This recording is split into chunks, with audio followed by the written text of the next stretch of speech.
Morning সকলকে জানাই আজকে শুভেচ্ছা। আজকে আর একটা নতুন ব্লগে তোমাদের অনেক অনেক স্বাগত জানাই। আজকে সকাল থেকেই রেডি হয়ে রয়েছি, আর কালকে রাত্রি থেকে প্ল্যান হয়ে রয়েছে আজকে আমরা একটু তারকেশ্বর ঘুরতে যাব, মানে পুজো দিতে যাব। পুজো দেওয়া ঘোরা দুটোই একই রকম হবে। আর এইটা ইচ্ছা অনেক দিন থেকেই মায়ের। মা অনেক দিন থেকেই বলছিল যে একটু তারকেশ্বর যাওয়ার কথা। তো দেখো গরম পড়ে যাচ্ছে, সেই জন্য আজকেই প্ল্যান করলাম। গত রবিবারে যাওয়ার কথা ছিল, কিন্তু যেহেতু শিবরাত্রি ছিল তো সেই কারণে যাওয়াটা ক্যান্সেল করেছিলাম, প্রচণ্ড ভিড়ে ঢুকতে পারতাম না। তা সেই জন্যই আজকে শনিবার, তা আজকেই ওই জন্য গেলাম। ওদিকে কাকিমা চলে এসেছে, কাকিমা এই তো, এই দেখো কী হয়েছে, চুপ কর না।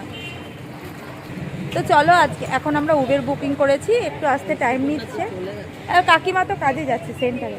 আমি দিদিকে না দেবো বানাবার তাহলে ফোন করে দিয়ে বলে তো রাজাকে রেখে এসেছি, রাজার খাবার করে এসেছি, কাকিমা রয়েছে, পিসি রয়েছে, ওরা খেতে দিয়ে দেবে। আর আমরা আশা করছি রাত্রের মধ্যে, একটু রাত হলেও তাড়াতাড়ি ফিরে আসবো। যাচ্ছি অনেকদিন পর, মানে আমি কোনোদিনও যাইনি, এই প্রথমবার যাওয়া। চলো দেখতে থাকো ভিডিওটা। এখন আমরা উবেরে করে যাচ্ছি। দেখো মা রয়েছে, বান্টি রয়েছে,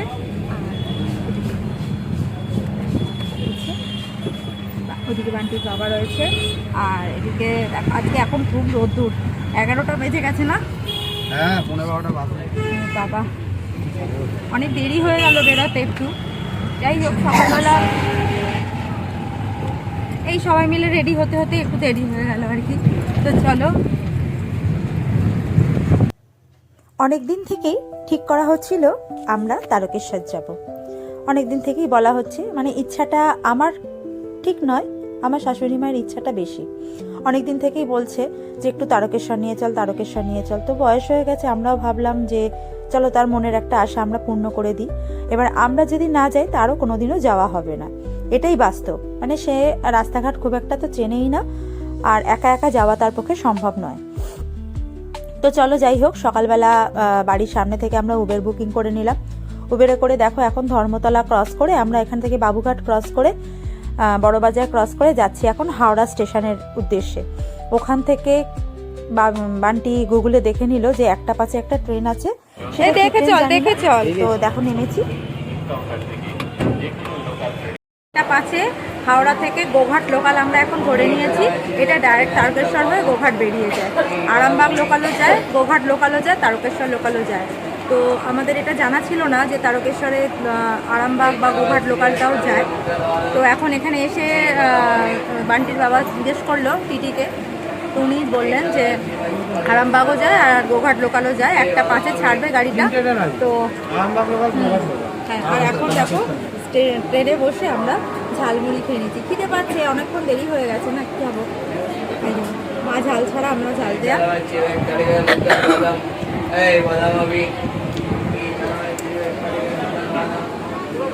তো বন্ধুদের সাথে তো নর্মালি অনেক জায়গাতেই যাওয়া হয়, ফ্যামিলির সাথে যাওয়ার আনন্দটাই একটা আলাদা। ট্রেনে বসে এত খিদে পাচ্ছিল, শেষ পর্যন্ত মুড়ি খেতে বাধ্য হলাম। ভেবেছিলাম কিছু না খেয়েই পুজো দেব, কিন্তু সেটা আর সম্ভব হয়ে উঠলো না। কেন অলরেডি তখন বাজে ঘড়িতে 1:15। এতক্ষণ ধরে না খেয়ে থাকা মোটে সম্ভব না। আর যেহেতু আমার একটু গ্যাস্ট্রিকের প্রবলেম আছে, আমি তো মোটেই পাচ্ছিলাম না। তো ঠিক 2:40 পৌনে 3 নাগাদ আমরা তারকেশ্বরে নামলাম। নামার সাথে সাথেই পড়লাম এক পান্ডার খপ্পরে। তিনি আমাদের তার দোকানে নিয়ে যাবে নাছোড়বান্দা। তো অজ্ঞতা আমরা দেখো টোটোতে উঠলাম। টোটোতে ওঠার পর জানতে পারলাম 2:30টার সময় মন্দির একদম বন্ধ হয়ে যাবে। তখন ধন্যবাদ দিলাম ওনাকে যে উনি আমাদের এত তাড়াতাড়ি নিয়ে গিয়ে পুজোটা দেওয়ালেন। উনি না থাকলে হয়তো আজকের পুজোটাই আমরা দিতে পারতাম না। দুধারে দেখো সারিবদ্ধ দোকান, খেলনার দোকান, ব্যাগের দোকান, নানান রকম ঠাকুরের ফটোর দোকান। আর বিশেষত আমার নজর কাড়লো এই আচারের দোকানগুলো। এত সুন্দর লাগছিল, কিন্তু কিনে আনতে একটাও পারলাম না। এ দেখো কত সুন্দর সুন্দর আচার। তো চলো আমরা পৌঁছলাম ওনার দোকানে।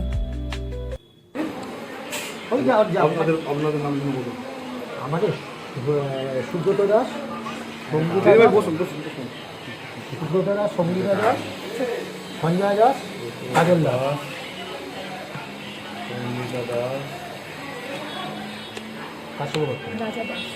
সঞ্জয় দাস, কাজল দাস, রাজা দাস। আচ্ছা হাতটা ধোয়া কোথায় বলুন তো? ওই বুড়োটা কোথায় দিয়ে আর হয়ে গেছে।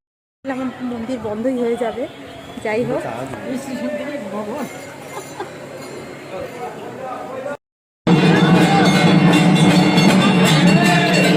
এখন দুধপুকুরের সামনে, আর মন্দিরের ভেতরে ফটো তোলা নিষেধ, তাই জন্য মন্দিরের ভেতরে যখন আরতি হচ্ছিল ঢাক ঢোল কাসর ঘন্টা সমস্ত বাজানো হচ্ছিল। এই দুধপুকুর,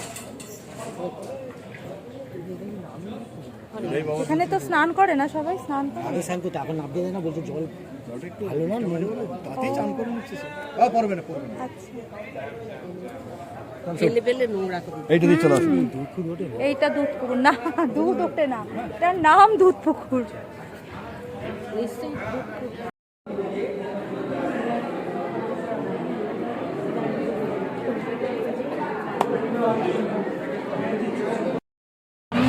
গোস্বামী হোটেলে, এখানে নিরামিষ খাবার সমস্ত কিছুই পাওয়া যাচ্ছে। কি খাবার দেওয়া হচ্ছে সেটা তোমাদের একটু পরে দেখাবো। প্রথমে তো ওনারা বলে গেলেন যেখানে নিরামিষ খাবার, ভাত ডাল আলু ভাজা শুক্তো, আচ্ছা ধোকার ডালনা, পনিরের তরকারি, আচার, পাঁপড় ভাজা সবই থাকছে। পার প্লেট 100 টাকা, আনলিমিটেড ভাত। আর পরে যেটা নেওয়া হবে সেটা এক্সট্রা চার্জ লাগবে। তো আর এখানে নুন রয়েছে, লঙ্কা রয়েছে, সবই রয়েছে। তো বেশ ভালো, ছিমছাম পরিষ্কার জায়গা, এটাই অনেক বড়। আর এখানে সমস্তটাই দেখা যাচ্ছে, সমস্ত আর মা রয়েছে ওদিকে, মাটি রয়েছে। জলটা আমরা আরেকটা দুটো বোতল নিয়ে আসবো জলের। তো ভালো মতোই পুজো দেওয়া হয়েছে। ও আরেকটা কথা তোমাদেরকে বলতে ভুলে গেছিলাম, আমাদের আজকে এত ভালো, মানে কপালটা এত ভালো, যেটা হচ্ছে আমরা তো জানতাম না যে এই ভোগ প্রসাদের পরে একেবারে মন্দির বন্ধ হয়ে যাচ্ছে, কালকে খুলবে আবার সকাল 6টা, এটা আমার জানা ছিল না। তো আমাদের যিনি পুরোহিত পুজো করালেন উনি আমাদেরকে বললেন, শেয়ার করলেন এই কথাটা, যে চলে এসছে। তো কী খাওয়া দিচ্ছে সেটা তোমাদের কাছে একটু শেয়ার করে দেবো। হ্যাঁ, হ্যাঁ দিদি,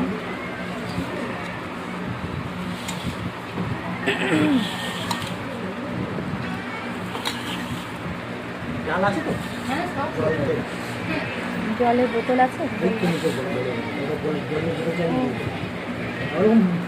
বলতে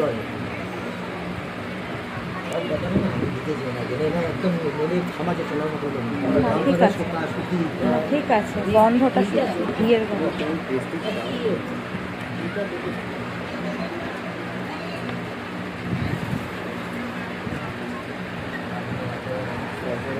এটা মা দিয়েছে। কেমন লাগে? কেমন লাগবে? ভালোই না বাজে লাগে? ভালো লাগে।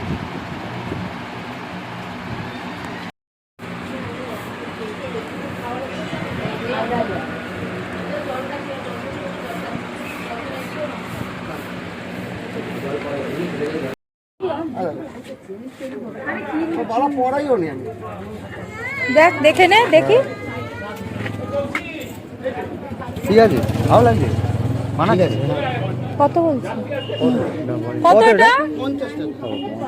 দেখি স্টিলের না লোহা?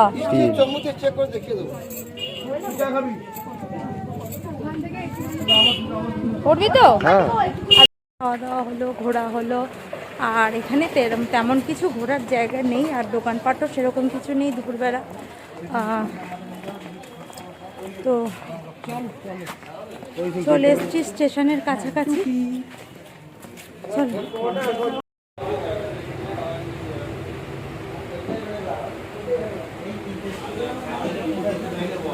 চলে আসো, দাঁড়াও। আমরা উঠে গেছিলাম ভেন্ডারে, ও বললো ভেন্ডারে উঠে পড়ো। এবারে ভেন্ডারে যে দাদারা যায় আর কি ডেলি, ওনারা বলছে আপনারা কত দূর যাবেন? বললাম যে আমরা হাওড়া যাব। বলছে পরের স্টেশনে চেঞ্জ করে নিন, প্রচুর ছানা উঠবে, ছানার গন্ধে আপনারা বসতে পারবেন না। তো পেট ভর্তি, এখন খাওয়া দাওয়া করেছি তো হাঁটতে পারছি না। আর এই একটা মায়ের এই ব্যাগটা, এর মধ্যে প্রচুর জিনিস ঢুকিয়েছে, আমিও ঢুকিয়েছি, মাও ঢুকিয়েছে। আবার দুটো চাদর এনেছি আমরা, যদি বাই চান্স ঠান্ডা লাগে। ঠান্ডা তো ঠও নেই, উল্টে গরম লাগছে। উফ, এখন লোকনাথে আমরা নেমেছি, এখান থেকে আবার পরের ট্রেনটা এলে তখন পরের ট্রেনে আমরা উঠবো। স্টেশনে আমরা এখন এখানে বসে ওয়েট করছি, আর পরের ট্রেনটা আসার অপেক্ষায় বসে আছি এখন। ওরা দুজন ওদিকে ঘুরছে, আর এদিকে দেখো কলা বাগান। না না এখন না বলছি ব্যাগে নিয়ে রেখে দেবে পরে খাওয়ার জন্য চালের পাপড়, তোমরা তো খাও, তুমি তো খেতে ভালোবাসো। প্রচুর কলা বাগান, কলা বাগানে নিয়ে নেবো দিকে? বড় বড় কাঁদি হয়েছে। আর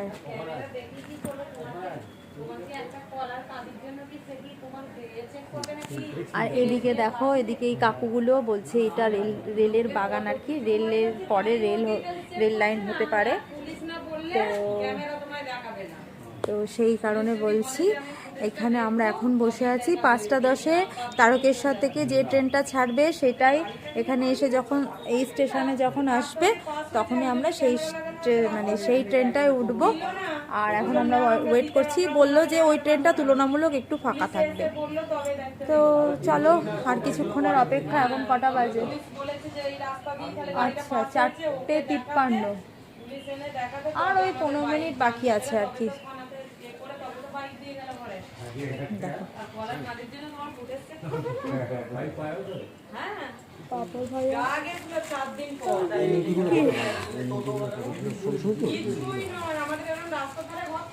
এই খাস্তা প্যাকেট কিনে একবারে তুলেছিল 21টা, আরে দুটো কম পড়েছিল, আর ও মোটরসাইকেলে করে দুটো নিয়ে এসেছিল, একটা নামিয়েছে একটা মোটরসাইকেল। আর এখানটা কি সুন্দর একটা লেবু লেবু গন্ধ ছাড়ছে, লেবু ফুলের গন্ধ ছাড়ছে, খুব ভালো লাগছে। ঝুলছে বাড়ি হাওয়া এসে বলছে সেদিনকে রাত পুজো এইরকম সেন্ট আমাদের বাড়িতে লেবু, বাতাবি লেবু গাছ ছিল, বাতাবি লেবুর পাতা মানে ফুলটা যখন হতো তখন এরকম মিষ্টি একটা সেন্ট ছাড়তো, সেই রকমই আর কি গন্ধটা ছাড়ছে।